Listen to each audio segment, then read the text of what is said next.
Have you ever wondered, why is it so hard to lower your gaze? Why does every scroll, every glance, every corner of the internet test you?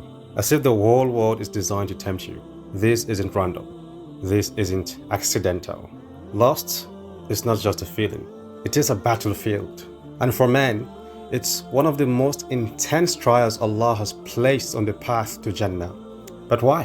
Why would the most merciful make this test so difficult, so persistent? The answer is deeper than you think. And what you're about to hear may change the way you fight this war forever. Allah said in Surah Al-Imran, the enjoyment of worldly desires, women, children, treasures of gold and silver, fine horses, cattle, and fertile land has been made appealing to people. These are the pleasures of this worldly life, but with Allah is the finest destination.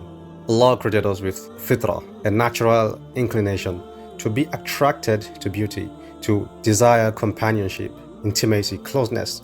This isn't haram, it's human. But the test begins when halal boundaries are crossed, when shame disappears and desires turns into addiction.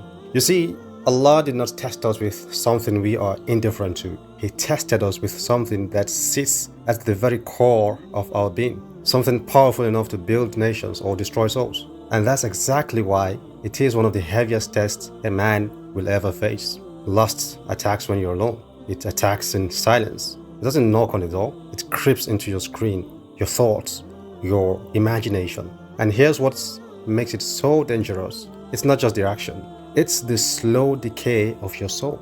Every unchecked glance, every scroll into filth, every secret indulgence chips away at your iman, your masculinity, your relationship with Allah. The Prophet ﷺ said, I have not left behind a fitna more harmful to men than women. Sahih Bukhari. This isn't to blame women. This is to highlight the power of unchecked desire. Even the most righteous men have fallen into sin because of lust. Even prophets like Yusuf alayhi salam were tested. But what made them great was not that they didn't feel desire. It was that they chose Allah over it. Shaitan doesn't come with a horn and a pitchfork. He comes with DMs, explore pages, and just one more look. He whispers, you're strong enough. Just one time. You'll make tawbah later. No one will know.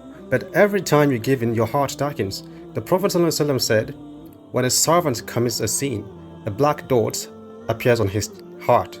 Hadith Tirmidhi. And when the dots increase, the heart becomes sealed. Lust is Shaitan's weapon of slow spiritual assassination. But here's the beauty.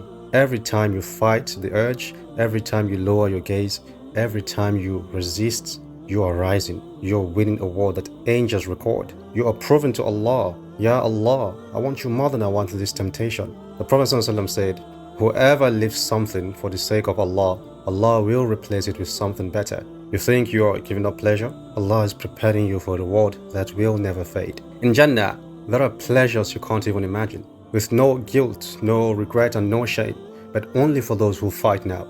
So why did Allah make lust the hardest test for men? Because what's most rewarded must be difficult. Because controlling the most powerful desire proves the most powerful iman. Because winning this battle over and over again, even when no one sees, is the mark of a real believer. So, brother, this dunya will keep tempting you, but Jannah is waiting. And every time you lower your gaze, resist the urge, delete the app, turn off the screen, you are writing your legacy with Allah. Don't let momentary pleasure steal your eternal home. Lust is a test, but Allah is always worth more.